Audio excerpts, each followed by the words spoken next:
Karma of the body. Karma of the body is the karma operating in the body as representing the fruit of action in previous existence. Body karma is difficult to form than thought and speech karma, for there are times when we wish to use our bodies to commit wickedness, such as killing, stealing, and committing sexual misconduct. But it is possible for theories, virtues as well as our parents, siblings, teachers, friends, or the law to impede us.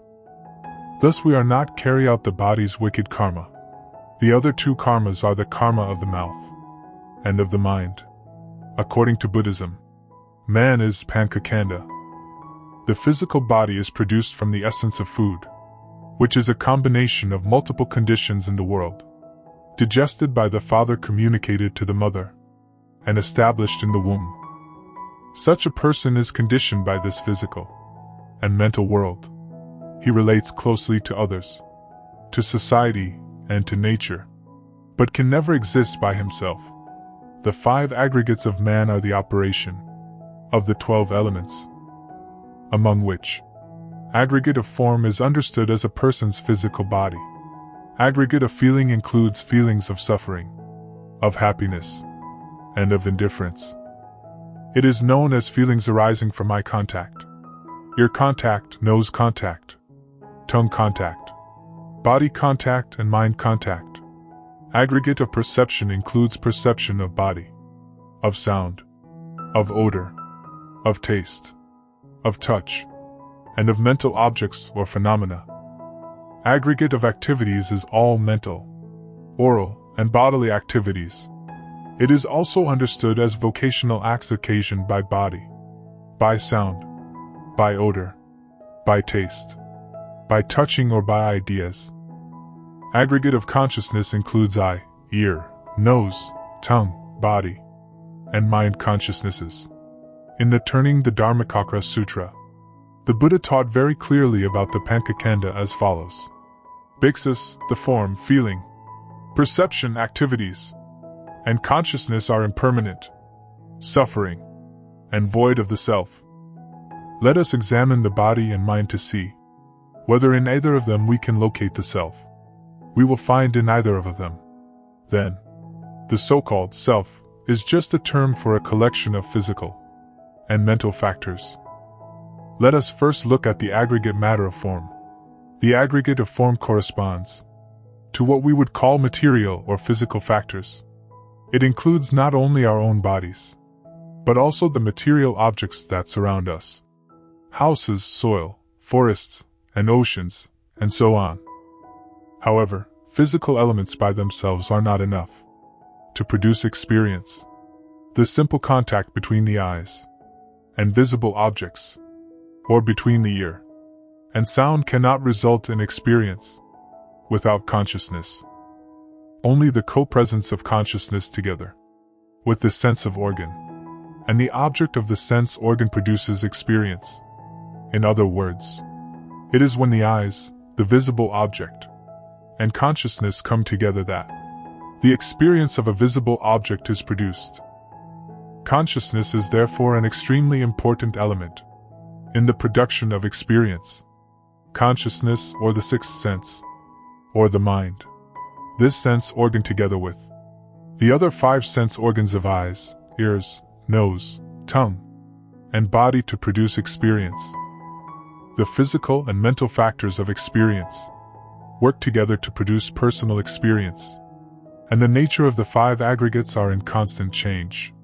Therefore, according to the Buddha's teachings, the truth of a man is selfless.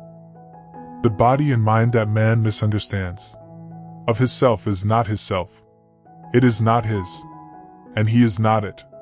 Devout Buddhists should grasp this idea firmly to establish an appropriate method of cultivation not only for the body, but also for the speech and mind. According to the Vimalakirti Sutra, Vimalakirti used expedient means of appearing illness in his body to expound about sentient beings' bodies, and the Buddha's body to save them. Because of his indisposition, kings, ministers, elders, upasakas, brahmins, as well as princes and other officials numbering Many thousands came to inquire after his health. So Vimalakirti appeared in his sick body to receive and expound the Dharma to them, saying, "Virtuous ones, the human body is impermanent. It is neither strong nor durable. It will decay and is, therefore, unreliable. It causes anxieties and sufferings, being subject to all kinds of ailments. Virtuous ones, all wise men do not rely on this body, which is like a mass of foam, which is intangible. It is like a bubble, and does not last for a long time. It is like a flame and is the product of the thirst of love. It is like a banana tree, the center of which is hollow. It is like an illusion being produced by inverted thoughts. It is like a dream being formed by phasal views. It is like a shadow and is caused by karma. This body is like an echo for it, results from causes and conditions. It is like a floating cloud, which disperses any moment. It is like lightning, for it does not stay for the time of a thought. It is ownerless, for it is like the earth. It is egoless, for it is like fire that kills itself. It is transient like the wind. It is not human, for it is like water. It is unreal and depends on the four elements for its existence. It is empty, being neither ego nor its object. It is without knowledge like grass, trees and potsherds. It is not the prime mover, but is moved by the wind of passions. It is impure and full of filth. It is false, and though washed, bathed, clothed and fed, it will decay and die in the end. It is a calamity, being subject to all kinds of illnesses and sufferings. It is like a dry well, for it is pressured by death. It is unsettled and will pass away. It is like a poisonous snake, a deadly enemy, a temporary assemblage, without underlying reality, being made of the 5 aggregates, the 12 entrances, the 6 organs and their objects, and the 18 realms of sense, the 6 organs, their objects and their perceptions. However, when Manjusri Bodhisattva asked Vimalakirti about what should a bodhisattva say when comforting another bodhisattva who falls ill, Vimalakirti replied, he should speak of the impermanence of the body, but never of the abhorrence and relinquishment of the body. He should speak of the suffering body, but never of the joy and nirvana.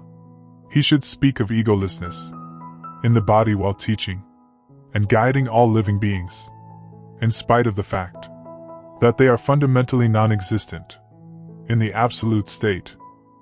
He should speak of the voidness of the body, but should never cling to the ultimate nirvana. He should speak of repentance of past sins, but should avoid slipping into the past because of his own illness. He should take pity on all those who are sick, knowing that he has suffered during countless past eons.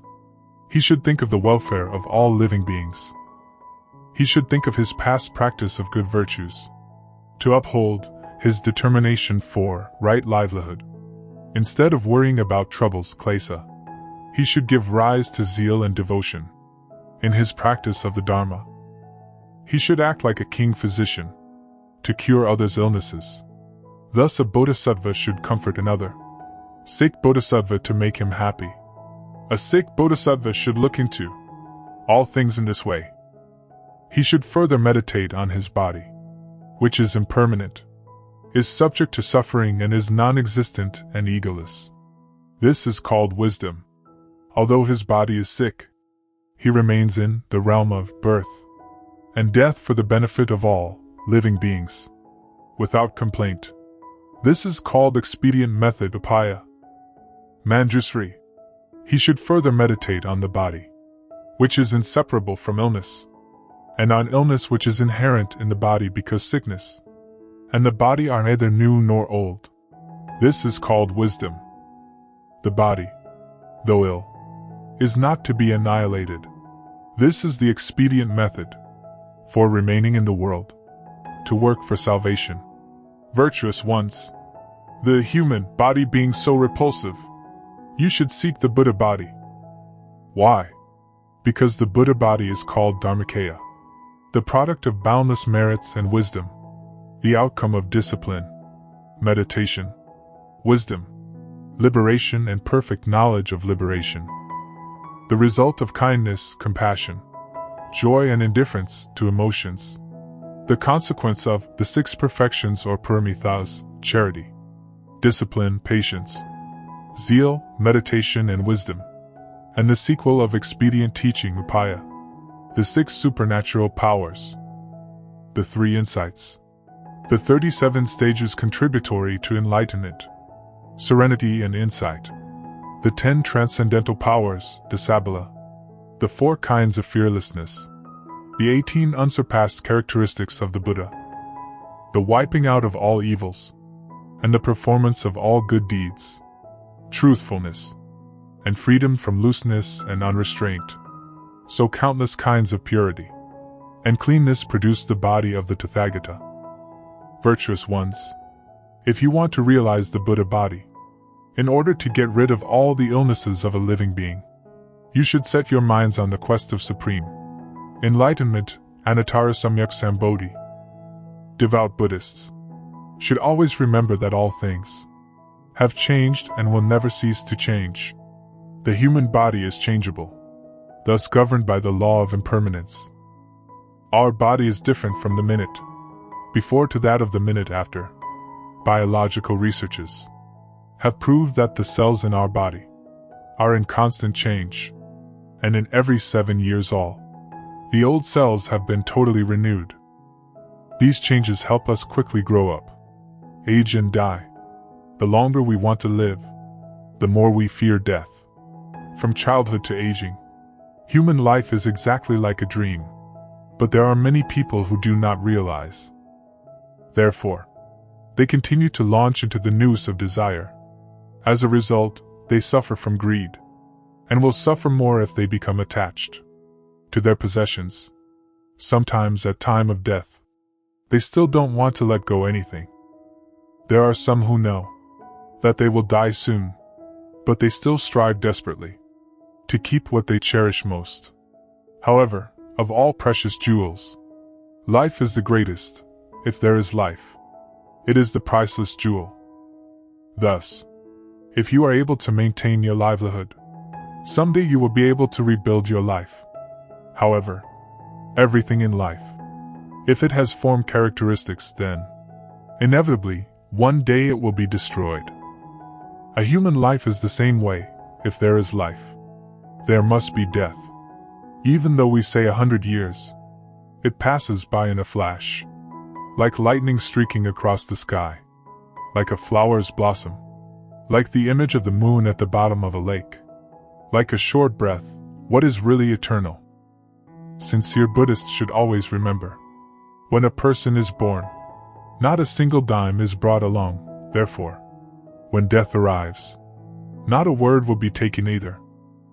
A lifetime of work, putting the body through pain and torture in order to accumulate wealth and possessions. In the end, everything is worthless and futile in the midst of birth, old age, sickness, and death. After death, all possessions are given to others in a most senseless and pitiful manner. At such time, there are not even a few good merits for the soul to rely and lean on for the next life. Therefore, such an individual will be condemned into the 3 evil paths immediately. Ancient sages taught, a steel tree of 1,000 years once again blossom. Such a thing is still not bewildering. But once a human body has been lost, 10,000 reincarnations may not return. Sincere Buddhists should always remember what the Buddha taught. It is difficult to be reborn as a human being. It is difficult to encounter, meet or learn the Buddha Dharma. Now we have been reborn as a human being and encountered the Buddha Dharma. If we let the time passes by in vain, we waste our scarce lifespan. Thus, the Buddha advised his disciples to cultivate in every minute and every second of the current life. According to the Kaigatasati Sutta, in the middle-length discourses of the Buddha, cultivation of mindfulness of the body means when walking, a person understands that he is walking When standing, he understands that he is standing. When sitting, he understands that he is sitting. When lying, he understands that he is lying. He understands accordingly, however his body is disposed. As he abides thus diligent, ardent, and resolute, his memories and intentions based on the household life are abandoned. That is how a person develops mindfulness of the body. The body is where karmas are created. But the body itself is a very good object in cultivation. And in meditation, the body regarded as a field, which produces good and evil fruit in the future existence. According to Buddhism, in order to produce wholesome fruit, devout Buddhists should put themselves in harmony with nature and the natural laws which govern the universe.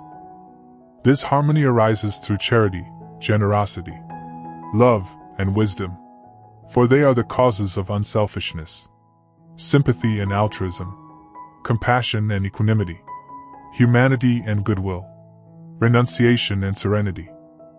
The first goal of meditation practices is to realize the true nature of the body and to be non-attached to it. Most people identify themselves with their bodies. However, after a period of time of meditation practices, we will no longer care to think of yourself as a body. We will no longer identify with the body. At that time, we will begin to see the body as it is. It is only a series of physical and mental process, not a unity. And we no longer mistake the superficial for the real. Mindfulness of your body in daily life activities, such as mindfulness of your body while walking, standing, lying, sitting, looking at someone, looking around the environments, bending, stretching, dressing, washing, eating, drinking, chewing, talking. The purpose of mindfulness is to pay attention to your behavior, but not to run after any events.